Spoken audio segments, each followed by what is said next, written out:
Hello, my name is Nupur Shah and today my topic is forward head posture. So here we begin. As you can see the picture, on the left hand side the head is in proper alignment, and on the right hand side the head is in the anterior direction as compared to the normal position. So this is the picture of the forward head posture.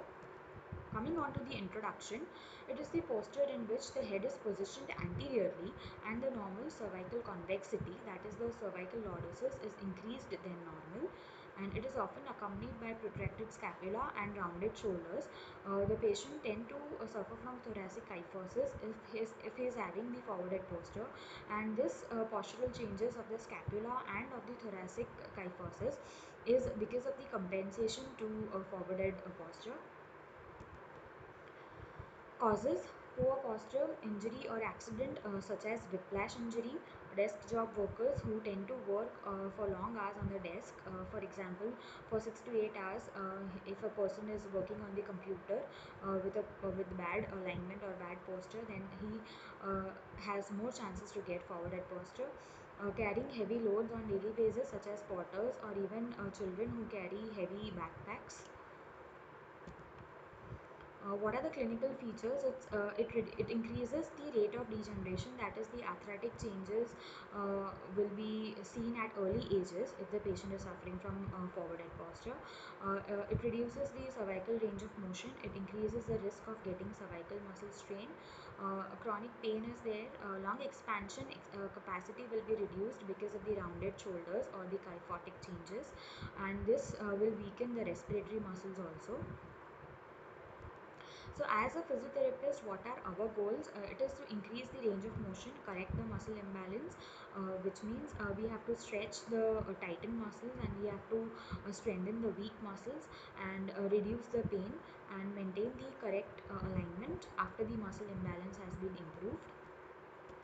So this is the basic postural correction which we will give when the patient is the computer worker or the desk job worker. What is he has to do? He has to keep his back straight. He has to keep his neck straight as much as possible. He has to have proper foot rest and the arm rest. So here is the ergonomic advice. As you can see, the height of the computer and the height of the patient is equal.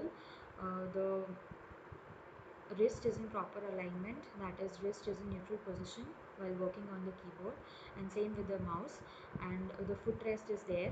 The patient is having armrest as well as the backrest in the chair, and the hip is flexed to 90 degrees while sitting. And the most important thing which we need to tell to our patient, especially for posture problems, is that he has to get up every 45 minutes or every 1 hour in his office, and he has to take a walk for say for example few seconds and come back to his place and do some basic stretches of the trapezius, and do some basic active movements of the neck.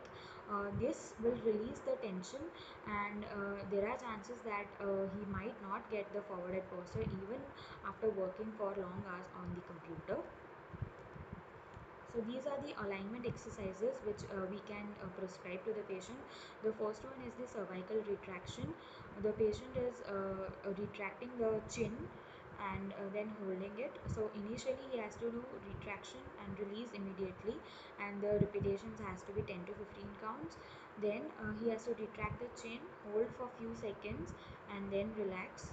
And in the third exercise, the patient has to retract the chin, and he has to give overpressure in the same direction as shown in the picture, and hold for few seconds and then relax. And after the third exercise, that is retraction with hold, the patient has to do retraction with cervical extension. The next is the scapular retraction exercises. The picture is shown. The patient is taught to retract the scapula bilaterally, and he has to do it with hold, so that the scapula will get retracted, and the muscles anteriorly, that is the pectoral muscles, will get stretched by this. And later on he can do the same thing by using a TheraBand. Range of motion exercises consist of cervical and shoulder active range of motion exercises, that is cervical flexion, extension, side flexion and rotations, and same with the shoulder. And cervical traction can be given to the patient Stretching of the basic muscles such as pectorals, trapezius, scalene, and the SCM, that is the sternocleidomastoid, has to be given. This is the picture of the middle, anterior, and posterior scalene muscle stretch. As you can see, this is the picture for pectoralis major stretch. The patient can do it actively also. This is upper trapezius muscle stretch, and this is the SCM, sternocleidomastoid muscle stretch, same side flexion and opposite side rotation. So all these has to be taught to the patient. Once the therapist will make him do, and on the second session on the same day, the patient has to do by himself, so that the alignment remains restored, and it is corrected as soon as possible, and the follow-up has to be done. Thank you.